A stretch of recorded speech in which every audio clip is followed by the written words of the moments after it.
Hello students, welcome to the third episode of Chapter 1 French Revolution from the Standard 9 in the subject History. Okay, so what are we going to learn in this video? This video is going to give you the information how France turned as a constitutional monarchy and what is constitutional monarchy and what are the main objective of this constitutional monarchy, what are the important areas given in the constitution. All these are covered in this video. So can we start now? Now 1791 onwards, constitutional monarchy implemented in France. What is this constitutional monarchy? Ruler will rule the nation as usually, but the rules and regulations will be followed as per the design of the third estate. This is called constitutional monarchy. According to the constitutional monarchy, number 1, the ruler's power is reduced.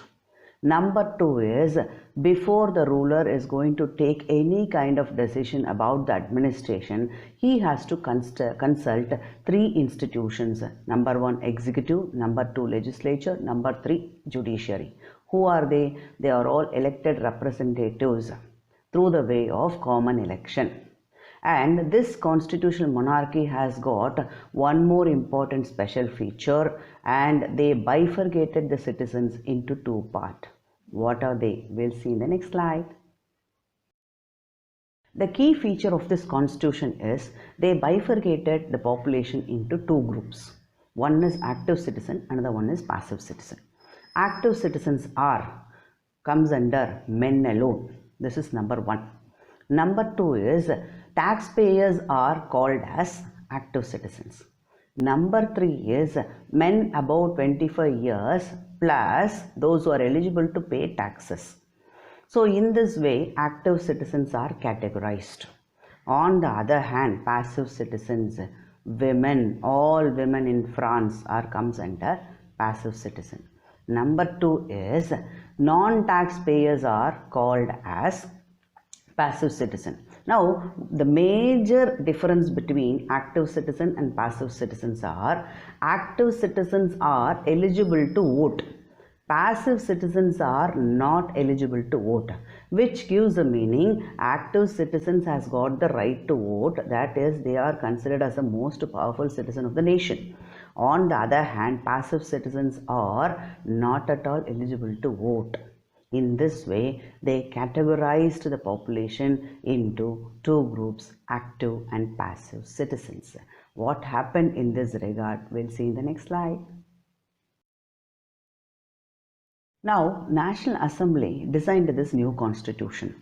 When we see the new constitution, it favored only a particular group of people in the society, that is active citizens.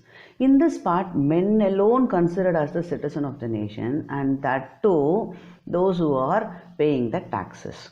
In this regard, a journalist who raised his voice, he is a person, Jean-Paul Marat.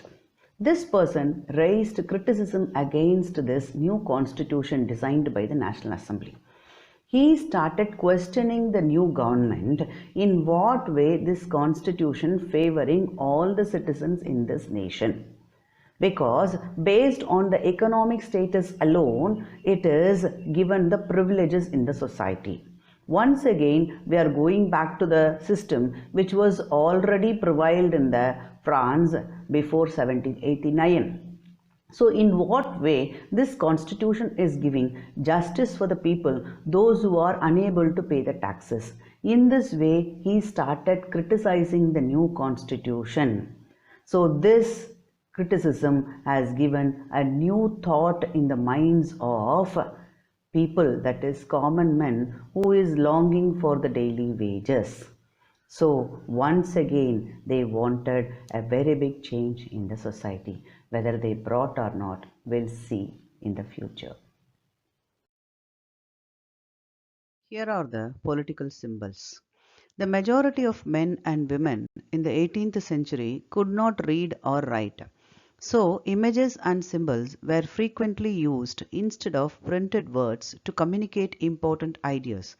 The painting by the Le Barbier uses many such symbols to convey the content of the Declaration of Rights. Let us try to read these symbols.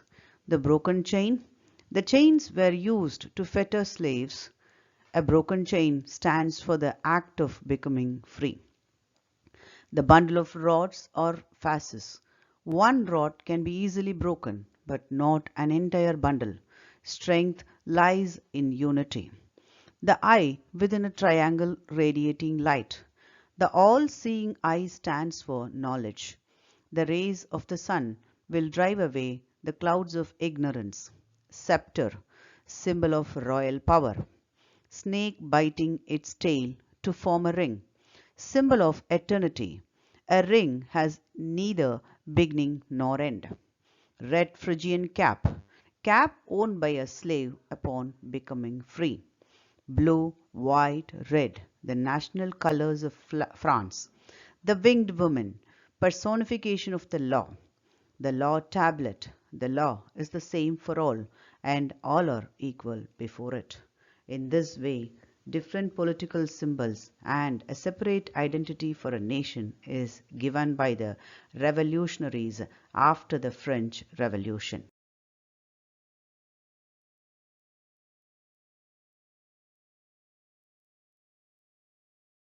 Now we are going to see the key features of this constitution.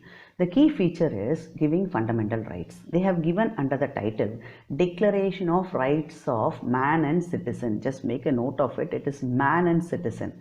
So according to this, men are born free. So they have got right to equality, right to speech, right to have the property, right to security, right to freedom, etc. etc. By this way, several rights are given for men in the society. Okay, just make a note of it once again. The rights are given only for men in the society. So hope you should have understood who is denied in this right. In this regard, we'll see in the upcoming videos. Subscribe my channel, give your likes and pass your comments. Don't forget to press the bell button for the future notification. Until then, it's Kalyani signing off. Bye.